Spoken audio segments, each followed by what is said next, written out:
Alright guys, so we're going to continue working on our superhero self-portraits, and for this I provided two different kinds of self-portraits. I provided one that you only need coloring materials, and then I did one that is more of a collage where it requires a few more materials to kind of complete. So I will show you both today, and obviously you can choose the one that works best for you. If you don't have certain materials, then obviously the one where you just color it is perfectly fine. But here are the materials that you'll need for this project. So for the one on the left, you'll need, actually for both of them, you'll need coloring materials. That's for both of them. The one on the left, you'll need scissors, a glue stick, black construction paper, and then either newspaper or the printable that I have for you, and you can print that out if you choose so. So obviously for right now, I'm going to start with the one on the left, which requires a little bit more of assembling and cutting, more of a collage. And for this part, I am just going to speed through coloring my superhero because I don't want the video to take forever. If you would rather just color, I showed you how to do that later on in the video, so you can just scoot that as well, how I did the background. Obviously, you can use whatever materials you want to color. I use a combination of markers and crayons, and it's pretty much up to you after that. So I'm just going to speed through this coloring portion right now. Right after this coloring part, I will show you how to create the collage with the newspaper and the black construction paper. Then after that, I will show you how to just do the gut background, just coloring it if you choose to just color it. So enjoy this part. I'm just going to speed through this as fast as we can, and I'll talk to you when we get to the assembling part.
Alright, so now that we're done with coloring, you can go ahead and grab your materials. So you'll need some scissors, glue stick, black construction paper, and either your printable or your newspaper.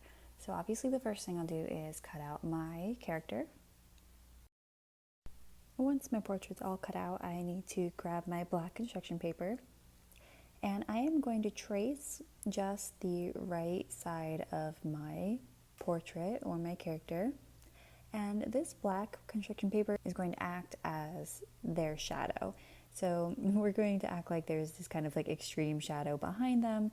So all I'm doing is tracing over the right hand side of my character on the black paper, and it does not have to be perfect because it's just a shadow. And when I'm done with that, I am going to cut it out just like I did with my character.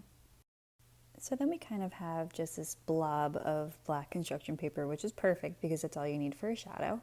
And then I'm going to pull up either my newspaper or my printed out kind of comic book background like I provided for you. And again, you don't have to print that out. If you have something else laying around, please use that instead so you don't waste paper or ink.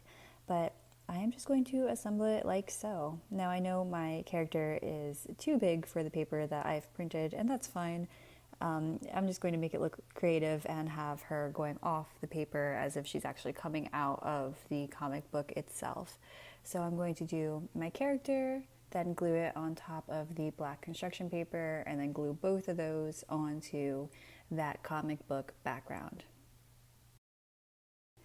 And there you have it, easy peasy, just like that. And we have our finished comic book character on the printed background with construction paper. Now, for the next one, if you want to cut it out and put it onto construction paper, you can, or you can just kind of draw these really zigzaggy lines in the background like I did for my other character. It's completely up to you. I'll speed through how I colored my guy on the right there. If you'd like to watch that, you can continue watching. I'm just going to speed through that as fast as I can so I don't waste time, but it will give you an example on another way that you can color your character without having to use all of the cutout materials. So I hope you enjoy. That'll be it for this, and I'm just going to speed through that next coloring right now. So I hope you like it, I hope you have fun, and I'll talk to you in the next one.